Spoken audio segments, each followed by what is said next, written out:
The King of the Ring tournament has returned and it started last night on Raw. Who will rise to the occasion in the bid to become wrestling royalty, and what other surprises await the fans? Join us now as Wrestlelamia looks at a Raw recap, the good, the bad and the damn right ugly, as well as a fan trying to hijack the show and Sami Zayn losing it.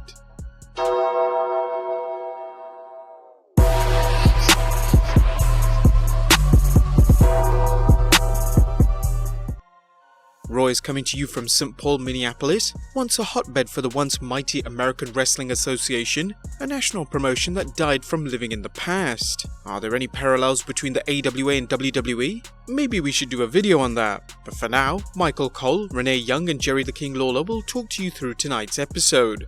The big dog Roman Reigns is in the ring and he's frustrated by the mysterious backstage attacks being made on him. A video airs of the attacks and Reigns searching for his assailants and the puzzling involvement of Buddy Murphy, Rowan and Daniel Bryan in the mystery.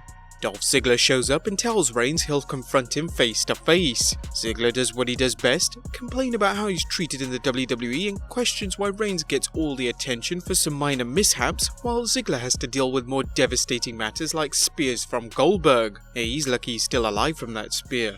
This naturally leads to our first match of the night between Roman Reigns and Dolph Ziggler. Ziggler shows his technical skills are sound, but no one can overcome the power of the Booker's pencil, and Reigns spears Ziggler for the win. Raw Women's Champion Becky Lynch is backstage and runs down Sasha Banks for sitting at home for 4 months and whining. Becky says Banks needs to do more than wear dollar store sunglasses and swing a chair and explains she's done more for Banks than Banks has ever done for her. Next up, it's time for an episode of the King's Court with Jerry the King Lawler, as Lawler puts over the King of the Ring tournament, reminding fans how past winners such as Bret the Hitman Hart, Steve Austin and Brock Lesnar parlayed the crown into main event careers. Lawler makes his predictions, but things take a turn for the worse when the lights start going out, and let's be fair, Lawler's been around the block a few times so he knows what's next. He heads up the ramp, only for the lights to go out and the Fiend to appear. He quickly dispatches him with the mandible claw. That's another Hall of Famer off the Fiend's list. Now that the King's out, Vic Joseph takes his place on commentary. Next up, we got Ricochet and The Miz versus Baron Corbin and Drew McIntyre. An interesting set of teams as the babyfaces triumph when Ricochet hits the recoil on the Lone Wolf, covering him for the win. WWE Hall of Famer Booker T appears via Skype and discusses the King of the Ring tournament, as well as the Fiend's new hobby of dispatching WWE Hall of Famers. We're pretty much guessing Booker T is going to be next. Booker T, a former king himself, predicts Drew McIntyre will win the tournament. So I guess we can strike Drew McIntyre off the list of predictable winners. Next up, a United States Championship match between AJ Styles and Braun Strowman. It's time for Styles to play human punching bag to Strowman as the monster among men destroys Styles before Luke Gallows runs in and hits a super kick on him. Braun Strowman wins, but only by disqualification. Anderson and Gallows throw Strowman into the ring post twice before it looks like he's about to get the Magic Killer. However, Universal Champion Seth Rollins runs in for the save, emptying the ring of the OC and helping Braun up. Rollins tells them that they're even now and shakes his hand. Strowman doesn't let go at first, but then does with a smile. Not long after, Rollins catches up with Braun and informs him he knows the WWE's Monster Among Men wants a title shot. But first, how about wrestling the OC for the Raw Tag Team titles? Rollins takes Strowman's silence as a yes. It's the first round match of the King of the Ring tournament between Cesaro and Samoa Joe. Both men have been doing considerable light counting as of late, but tonight is Joe's night and he outlasts the Swiss Superman to lock in the coquina clutch for the tap out. Joe advances through. The lovely Charlie Caruso interviews Rey Mysterio about his recent troubles in the ring. Rey's embarrassed at Andrade ripping off his mask and even worse, he's embarrassed because he hasn't been able to do anything about it. He's distraught because his body is no longer responding to what his mind wants it to do. While it pains him to do so, he decides to hang up his mask as his injuries are finally taking a toll on him. Before Rey can unmask, his son Dominic shows up and begs him to let him debut beside him, just as Rey did when he wrestled alongside his uncle Rey Mysterio Sr. Rey agrees and hugs his son.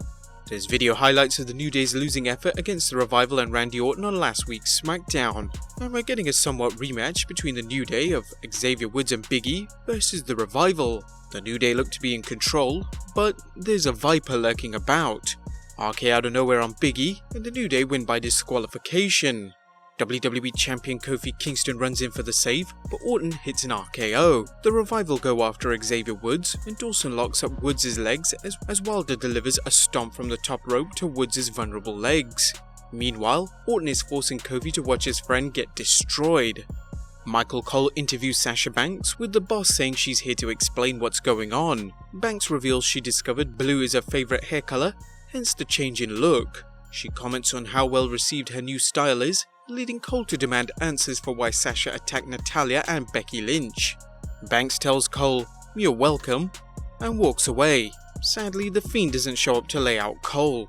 There's a Women's Tag Team Championship match up next as Nikki Cross and Alexa Bliss face off against Fire and Desire, aka Sonya Deville and Mandy Rose. The Women's Champions fend off their latest challenge with Cross landing a swinging neckbreaker on Deville for the win. The Champions retain. Next up, the second first round match of the King of the Ring between Cedric Alexander and Sami Zayn.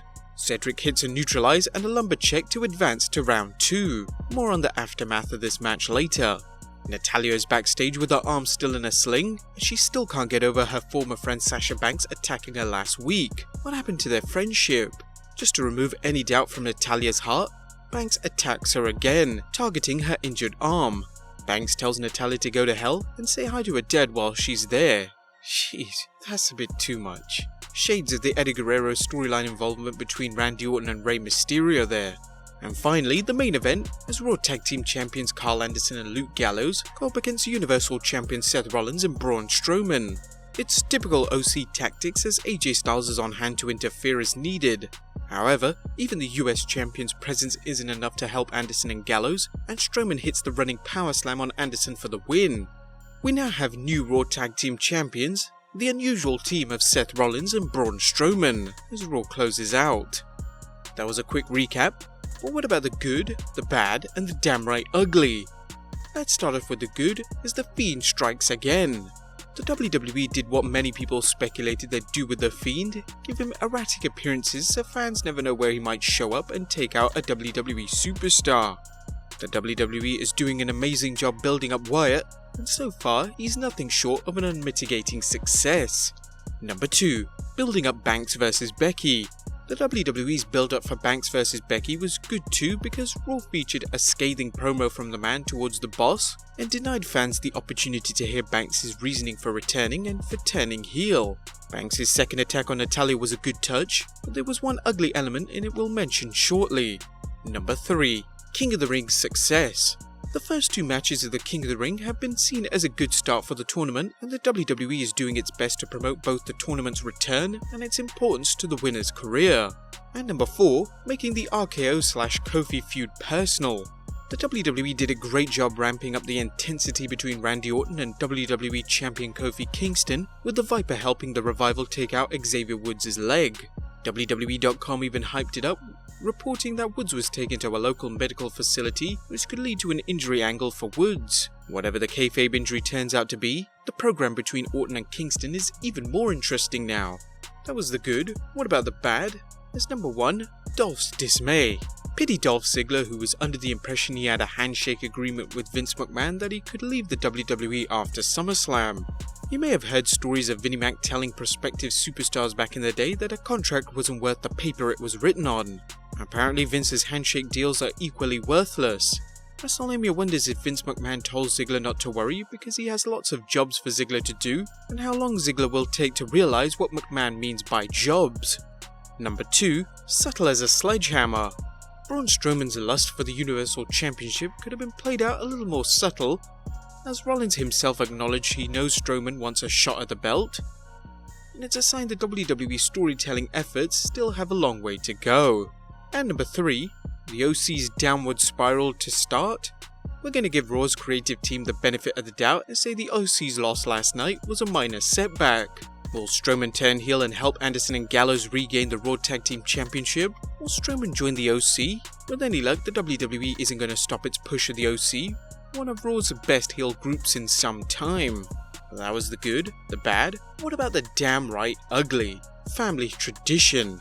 Sasha Banks telling Natalya to go to hell was fine, but telling her to say hello to her deceased father, WWE Hall of Famer Jim the Anvil Neidhart, was yet another instance of the WWE using someone's death to further an angle. aka a bit of cheap heat.